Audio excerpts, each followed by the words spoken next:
Bien, bonsoir, bonjour à tous, cher jury. Alors, Fake on Points, eh bien en fait, on a un message simple, on va s'adresser aux 400 000 petits commerçants français pour démarrer, ça va être en 2011-2012. Et à ces 400 000 petits commerçants, on va leur dire, ne laissez pas vos futurs clients dans la rue, faites-les rentrer chez vous. Voilà, la promesse, et tout simplement ce qu'on veut faire, c'est leur permettre donc de faire rentrer des nouveaux clients dans leur magasin.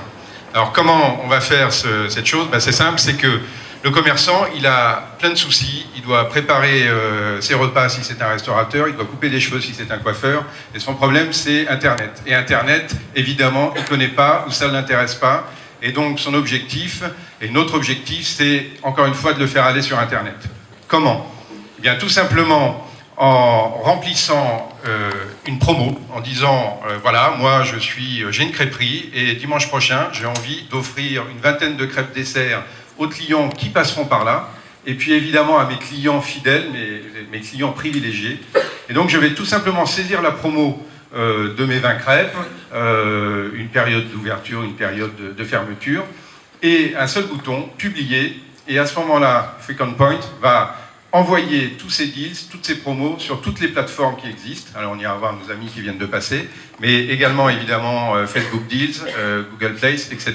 Groupon bien sûr, pour leur permettre de diffuser. Mais le commerçant, tout ça il ne connaît pas, donc ce qu'on lui propose c'est de faire la promo à sa place, mais lui définit naturellement la promotion qu'il va offrir à ses clients. Donc la base de données client est toujours la sienne, c'est son service, c'est sa base de données, c'est son coffre-fort. Elle est simplement hébergée, bien sûr. Et à partir du moment où la promo est en ligne, à ce moment-là, les prospects qui se promènent vont pouvoir géolocaliser cette offre avec leur smartphone. Et les clients connus qui ont déjà récupéré l'offre vont arriver tout simplement dans le magasin, dans la crêperie. Et puis, avec un petit QR code tout simple, voilà, afficher leur QR code personnalisé. Et le commerçant va simplement le taguer pour dire « Ok, vous êtes passé, j'ai bien noté votre passage. » Voilà. Et puis au bout de la 10e fois, ce client fidèle aura certainement une autre promo. Voilà le système, c'est tout simple, c'est capter des nouveaux clients avec de la mobilité, de la géolocalisation et permettre aux clients fidèles de revenir souvent pour générer du chiffre d'affaires. Continue. Donc l'idée, c'est du donnant-donnant, bien sûr. C'est les commerçants, ce sont nos clients, vous l'avez compris. Et puis les clients des commerçants qui vont être évidemment les bénéficiaires du service également. Alors, la commercialisation, c'est compliqué parce que toucher des commerçants plutôt réfractaires, évidemment, ça a été notre gros sujet. Donc globalement, on a trois moyens importants. Le premier, c'est de faire du buzz avec des étudiants en les rémunérant, clairement 15 € s'ils nous signent un contrat. Et donc on va tout simplement travailler par zone géographique, Nantes pour démarrer et ainsi de suite, et faire du viral, tout simplement pour qu'ils en parlent entre eux, etc. Deuxième mode, c'est l'abonnement collectif, et là on a un commercial dans la structure qui va faire ce travail, qui va aller voir les associations de commerçants et leur proposer, encore une fois pour faire du buzz, des abonnements gratuits, ça ne coûte rien la première année pour nous, et permettre aux commerçants de tester la plateforme. Voilà, ça c'est le deuxième mode. Et enfin, un partenariat avec les éditeurs, parce qu'évidemment, dans les commerces, il y a déjà des logiciels de gestion de caisse, il y a déjà des lecteurs de code barre, et on va proposer à ces éditeurs de communiquer avec notre plateforme, tout simplement pour transférer les informations des clients vers notre plateforme, toujours en sécurité. Donc les éditeurs vont également être intéressés pour proposer notre offre, être un peu plus moderne également, et permettre à leurs clients de capter la mobilité, le M-commerce. Voilà, donc quelques chiffres. Vous avez un business plan ici détaillé, on pourra y répondre si vous voulez. Voici les parts de marché que l'on vit sur les 3 ans.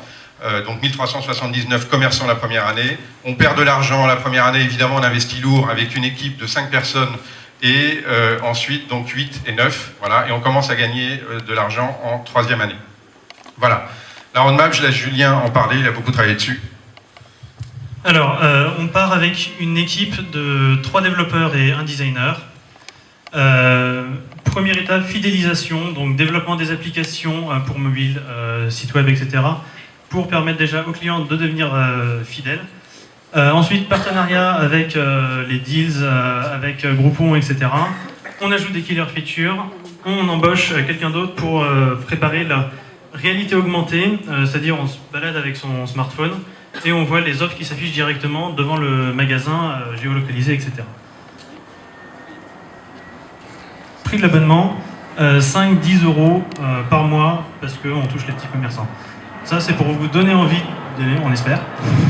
On arrive et on a le choix, client ou commerçant. Venez. Bravo. Vous avez besoin de combien pour démarrer? Alors, on ne l'a pas évoqué, il y a 180 000 euros au capital déjà qui a été trouvé. Donc globalement, on est en trésorerie positive. Pourquoi? Parce qu'on passe en CIR et en JEI, notamment avec un docteur qui va travailler sur la réalité augmentée. Donc on n'a pas besoin d'argent pour la première année. J'ai l'impression que votre projet est essentiellement commercial et la dernière intervention laisse penser que vous voulez développer d'abord la technique. Il n'y a pas une petite ambiguïté là? Quand vous dites la technique, c'est par rapport... C'est-à-dire de développer les features, etc. etc. Non, alors est-ce que vous risquez pas de perdre votre focus? D'accord. Alors la plateforme va sortir au bout de 4 mois.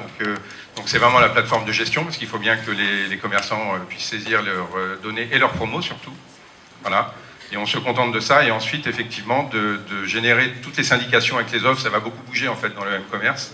Donc c'est d'arriver à suivre tout ce qui va se passer. Donc c'est pour ça qu'on a besoin d'une équipe, tout simplement pour suivre et faire le travail à la place du commerçant. Donc c'est nous qui allons faire ce travail-là. Je ne sais pas si j'ai répondu. Mais... La concurrence? La concurrence, aujourd'hui, vous avez des solutions comme Finme, Fidall, etc., qui sont en fait des solutions qui dématérialisent aujourd'hui les cartes que vous avez dans votre portefeuille, où en fait tout simplement vous saisissez le numéro de la carte et ça la revirtualise en quelque sorte. Voilà, pour les grandes enseignes. Et on n'a pas aujourd'hui de concurrence sur les tout petits commerçants qui ne peuvent pas se payer un programme de fidélisation comme ça et de M-commerce. Merci. A priori, le même service est disponible bientôt sur Facebook Deals gratuitement pour les commerçants. Oui, donc comment absolument. vous pouvez concurrencer avec un service gratuit? Alors l'idée c'est effectivement, c'est pas, contrairement à Facebook Deals, déjà il faut y aller, donc il faut connaître. Ensuite, il va y avoir d'autres services sur d'autres plateformes. Donc nous, ce qu'on propose, c'est que le pizzaiolo qui veut dire « tiens, je offre des pizzas », il va saisir une seule fois son information. Et nous, on va faire le routage sur toutes ces plateformes-là. Donc le temps gagné est énorme, plutôt il faut connaître quand même, donc d'aller sur Facebook, etc. Donc nous aussi, l'annonce sera gratuite. Et effectivement, s'il paye 5 ou 10 euros par mois pour avoir cette plateforme-là, il a évidemment derrière un programme de fidélisation pour ses clients, une base de données, des statistiques, et pouvoir aussi, ce qu'on n'a pas évoqué, faire du mailing, etc. Et être reconnu en géolocalisation.